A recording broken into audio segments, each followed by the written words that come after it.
7h19 sur Europe 1. Jacques Serret, place à l'édito éco. L'édito éco avec Olivier Babot. Bonjour Olivier. Bonjour Jacques, bonjour Anissa, bonjour à tous. Olivier. Olivier, alors que les ventes de voitures électriques fléchissent en France, vous nous dites ce matin que la voiture vit la fin d'une époque, celle de sa démocratisation. Oui Jacques, le XXe siècle aura été marqué par le développement de ce moyen de transport individuel.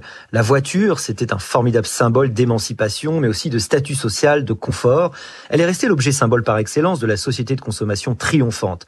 Disposer d'une automobile, c'était d'abord réservé à une poignée de privilégiés, puis son usage s'est démocratisé grâce à la baisse des coûts permis par l'industrialisation introduite par Ford. Et bien cet âge d'or semble prendre fin. La voiture n'est plus accessible à tous ?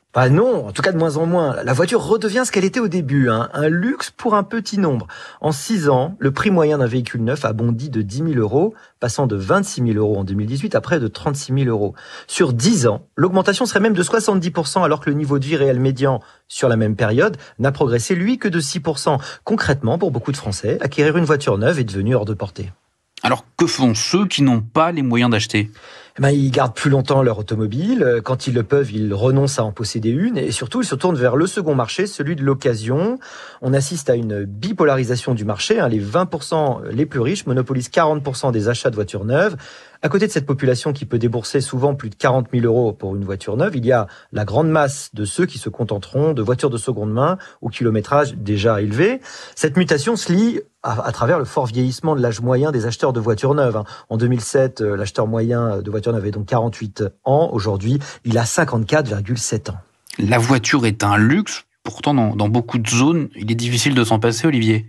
Oui, c'est le drame. Le plus cruel, c'est que ce sont les ménages les plus aisés qui ont les moyens de vivre en centre-ville qui peuvent se permettre de ne plus avoir de véhicule. Dès que vous vous éloignez un peu vers les zones pavillonnaires, a fortiori les zones rurales, être motorisé, ça n'est pas une option, c'est une nécessité absolue. L'entrée en vigueur des ZFE, les zones à faible émission, est un autre coup dur pour l'égalité face à la mobilité. Les voitures les plus anciennes, donc celles des gens plus modestes qui n'ont pas les moyens d'accéder aux derniers modèles moins polluants, sont exclues des grands centres-villes. Mais comment vous expliquez cette hausse de prix ? Alors, beaucoup de choses jouent en ce sens. Le prix des composantes et des matières premières, les problèmes géopolitiques qui créent des tensions commerciales, la forte demande mondiale, l'arrivée de nouvelles technologies de motorisation hybride ou électrique qui fait gonfler la facture, le choix délibéré des constructeurs de se concentrer sur le haut de gamme. Mais un dernier facteur aussi a une importance non négligeable, l'inflation réglementaire en Europe.